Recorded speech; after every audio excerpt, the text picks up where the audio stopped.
Europe का एक ऐसा मुल्क जिसने ऐलान किया है कि अगर हमारे मुल्क में रहने वाले जो गैर कानूनी लोग हैं रज़ाकाराना तौर पर अपने अपने मुल्कों को वापस जाना चाहते हैं, तो उनको हम हर बंदे को $34,000 जो कि पाकिस्तानी तकरीबन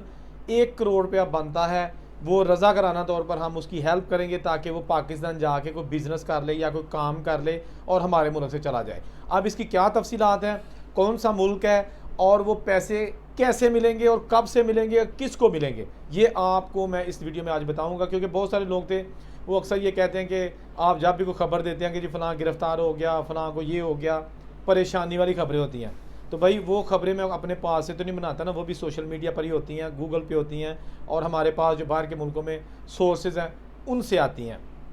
आज की जो ये वीडियो है या ये जो खबर है, ये बहुत अच्छी खबर है उन लोगों के लिए कि जो स्वीडन में रहते हैं, यूरोप का मुल्क स्वीडन, वहाँ पर जो रहते हैं और उनके पास डॉक्यूमेंट्स नहीं हैं लेकिन वो वहाँ रहते हैं। उनकी गवर्नमेंट ने ये ऐलान किया है, उनके वज़ीर जो इमिग्रेशन के हैं उन्होंने प्रेस कॉन्फ्रेंस में बताया है कि जी 2026 से यानी अगले साल से जो बंदा हमारे मुल्क से रज़ाकाराना तौर पर कहे कि जी मुझे वापस भेज दें, मैं अपने मुल्क में वापस जाना चाहता हूँ, तो तकरीबन यूरो देंगे, लेकिन जो तकरीबन पाकिस्तानी 1 करोड़ रुपया बनता है और डॉलर्स में तकरीबन $34,000 बनते हैं। ये अब तक की सबसे बड़ी रिकॉर्ड रकम है जो किसी रज़ाकाराना तौर पर वापस जाने वाले शख्स को दी जाती है किसी भी कंट्री के वाले से। बहुत सारे मुल्क ऐसे हैं, यूके, फ्रांस और जर्मनी वगैरह, इन मुल्कों के जो गैर कानूनी तौर पर मुकीम लोग हैं अगर वो वापस जाना चाहते हैं तो उनको पैसे दिए जाते हैं, लेकिन उनकी अमाउंट थोड़ी होती है। इवन के स्वीडन में भी जो रीसेंट अभी अमाउंट चल रही है वो $980 है, $980 है, तकरीबन 1000 यूरो के लगभग। जो बंदा रज़ाकाराना तौर पर स्वीडन से अपने अपने मुल्कों में जाना चाहता है उसको तकरीबन 1000 यूरो, जबकि फ्रांस से 1200 यूरो तकरीबन जो है ना वो दिया जाता है, ताकि टिकट इसके अलावा दी जाती है, टिकट प्लस ये पैसे कि ताकि आप यहाँ सेटल नहीं हो सके, आपके डॉक्यूमेंट्स नहीं बन सके, काम आप नहीं कर सकते, तो बेहतर है वापस चले जाएं और ये ख़र्चा ले लें। लेकिन बहुत सारे लोग इस चीज़ को नहीं जानते, लेकिन जो जानते भी हैं वो वापस नहीं जाना चाहते कि जी 1000-1200 यूरो लेके अब कौन वापस जाएगा। आपको पता है ना कि बड़ी मुश्किल के साथ बाहर जाया जाता है, पैसे खर्च करके, जान पर खेल के, डंकी लगा के, तो 1000 यूरो या 1200 यूरो या 2000 यूरो लेके तो वापस कोई नहीं जाता आएगा। अब इन्होंने इसी बात को जो है ना वो थोड़ा मसाला लगाने के लिए, अट्रैक्शन पैदा करने के लिए फ़ैसला किया है कि 980 यूरो नहीं बल्कि 34,000 यूरो दिए जाएंगे। अब बात करेंगे कि आखिर इतना बड़ा फ़ैसला स्वीडन ने किया क्यों नौबत पेश आई कि हिस्ट्री में पहली बार इतने पैसे वो ऑफ़र कर रहा है। देखें, जो इन्फॉर्मेशन आई है उसके मुताबिक स्वीडन ने इतने ज़्यादा लोगों को पनाह दी है पिछले कई सालों से कि इसको एक पनाह गज़ीन का हीरो मुल्क कहा जाता है कि जी इतने ज़्यादा असाइलम्स या जिनको ख़तरा होता है अपने मुल्कों में उनको पनाह दी है। इनमें ख़ास तौर पर अफ़गानिस्तान, सोमालिया, इराक़, इन मुल्कों के जो लोग स्वीडन में है ना वो 70s में जाना शुरू हो गए थे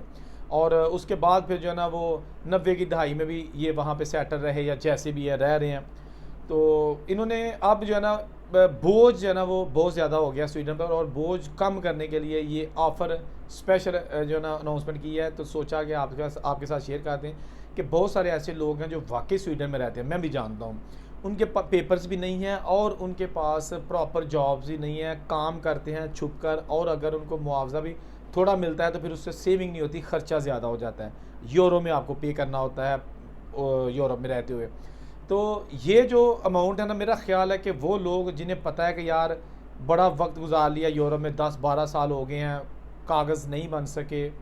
इम्कानात भी नहीं है, आगे भी कोई चांस नहीं है, उम्र भी बढ़ गई है, तो मेरा ख्याल है this is the best opportunity to avail. Come इधर आ जाए, मतलब अपने अपने मुल्कों में, पाकिस्तानी, इंडियन, बांग्लादेशी,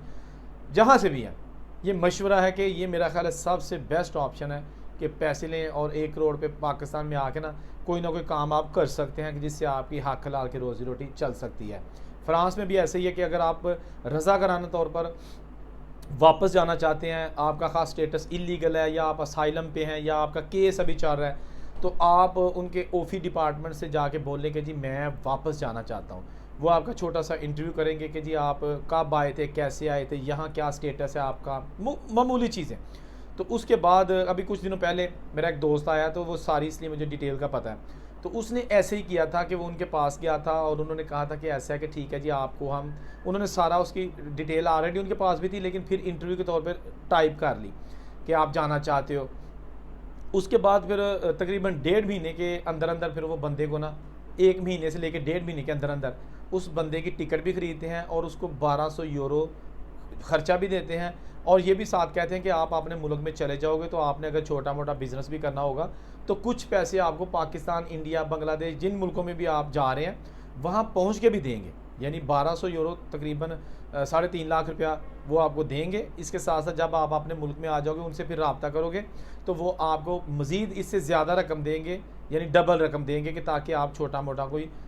दुकान बना लें या जो भी आपने करना है वो एक हेल्प आपकी हो जाएगी। लेकिन ये पैसे थोड़े हैं, इसलिए जो लोग 50 लाख रुपया, 40 लाख रुपया, 60 लाख रुपया लगा के डंकी रूट से ज़लालत बर्दाश्त करते बेचारे जमा पूंजी पाकिस्तान में सेल करके बाहर जाते हैं, तो वो बाहर जाते हैं, वापस आने के लिए नहीं जाते, ठीक है ना। वो नहीं आते वापस, वो कहेंगे जी हम 10 साल वेट कर लेंगे, 8 साल वेट कर लेंगे, 15 साल वेट कर लेंगे, अगर हम वापस जाएंगे तो पेपर बनवा के ही जाएंगे। तो इसलिए वो काम भी करते हैं, असाइलम भी करते हैं, और साथ उनकी स्ट्रगल भी रहती है कि किसी तरीके से पेपर्स बन जाए। यूरोपियन कंट्रीज़ में बहुत सारे लोगों के जो है ना वो जो ज़्यादा होशियार चलाक होते हैं वो लिंक्स भी बन जाते हैं लड़कियों के साथ, ख़वातीन के साथ, और पेपर मैरिज के ज़रिए भी डॉक्यूमेंट्स बनाने का एक आसान तरीका है अगर लड़की मिल जाए तो। अगर आपको कोई खातून, गोरी खातून मिल जाती है किसी भी कंट्री में, तो ये सबसे आसान तरीका होता है पेपर बनवाने का। लेकिन असल मसला ये है कि लड़की मिलती बड़ी मुश्किल है। मिल जाए बहुत अच्छा तरीका है, रिजेक्ट पेपर तकरीबन नहीं होते, लेकिन मिलती नहीं है, बड़ा मुश्किल होता है। हमारे जो लोग देसी जाते हैं पहले नंबर पे तो ये छुट्टी नहीं करते। ये जो बाहर के मुल्कों में लोग बैठे वीडियो देख रहे हैं उन्हें पता है कि जो वर्कर होता है, मज़दूर होता है, अच्छा ये वर्कर और मज़दूर जो है ना ये एक ही चीज़ है।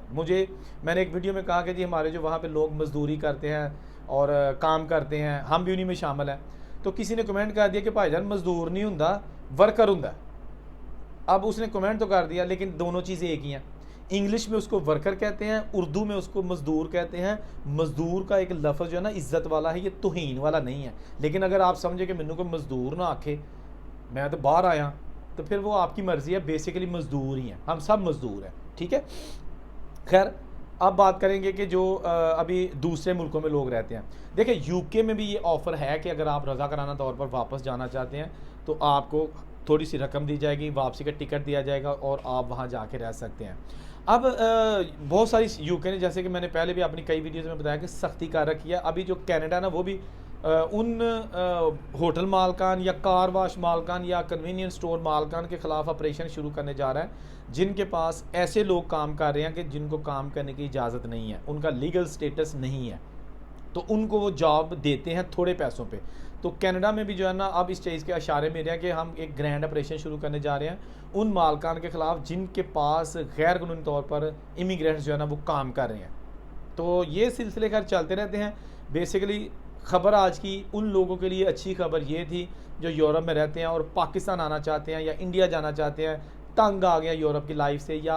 आखिरी हरबा इस्तेमाल कर चुके हैं कि यार हुण साढ़े पेपर नहीं बन सकते, बड़ी कोशिश कर ली, अब वापस ही चलते हैं, औलाद भी जवान हो गई है, या किसी ने शादी भी अभी तक नहीं की कि पेपर बनेंगे तो पाकिस्तान जाके शादी करेंगे, लेकिन ना पेपर बने तो ना शादी की थी। तो ऐसे लोगों के लिए भी जो है ये बड़ा अच्छा अपॉर्चुनिटीज़ है। अभी रिसेंटली दुबई ने ये एक स्कीम अनाउंस की थी, पैसे तो उन्होंने नहीं दिए थे, लेकिन उन्होंने ये कहा था, ये अभी रिसेंटली चल रही है, उनकी स्कीम अभी चल रही है कि जी दुबई यानी कि मुत्तहिदा अरब अमारात, दुबई तो एक उनका एक रियासत है ना,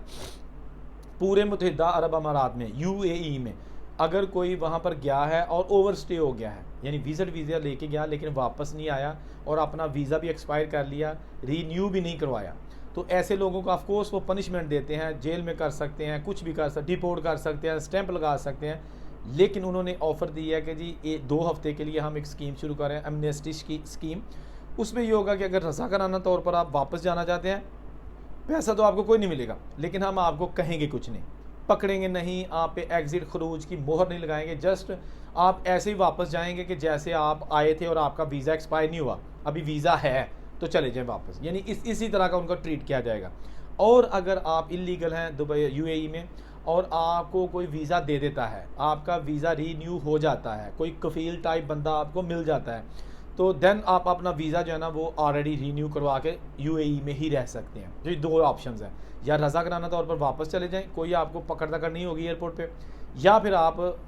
15 दिन के अंदर अंदर कोई बंदा ढूंढ ले जो आपको स्पॉन्सर कर दे और आपको वीज़ा दे दे। बहुत सारे लोग इससे भी फ़ायदा ले रहे हैं। अभी रिसेंटली मैं खबर पढ़ रहा था, तकरीबन 400 के करीब नाइजेरियन लोग जो है ना वो वापस गए हैं अपने मुल्क में यूएई से, 400 के करीब, 90 उसमें ख़वातीन थी, 310 उसमें मर्द थे, और ये जनाब अपने मुल्क में पहुंच गए हैं दुबई से, जो अरसा दराज से दुबई में मुकीम थे और इनके पास डॉक्यूमेंट्स नहीं थे, और जैसे भी ये वक्त वहाँ पे गुजार रहे थे, रोज़ी रोटी कमा रहे थे या जो भी कर रहे थे। तो अभी पाकिस्तान से कोई लेटेस्ट अपडेट्स नहीं आई कि लोग आ रहे हैं या अपने वीज़े एक्सटेंड कर रहे हैं। जो भी अपडेट्स होंगे ऑफकोर्स आपके साथ शेयर करेंगे। इसी चैनल पे आपको हर किस्म की पूरी दुनिया से खबर मिलती है और एक्यूरेट मिलती है। जहाँ रहें खुश रहें। औरंगज़ेब को इजाज़त दीजिए। अल्लाह हाफ़िज़।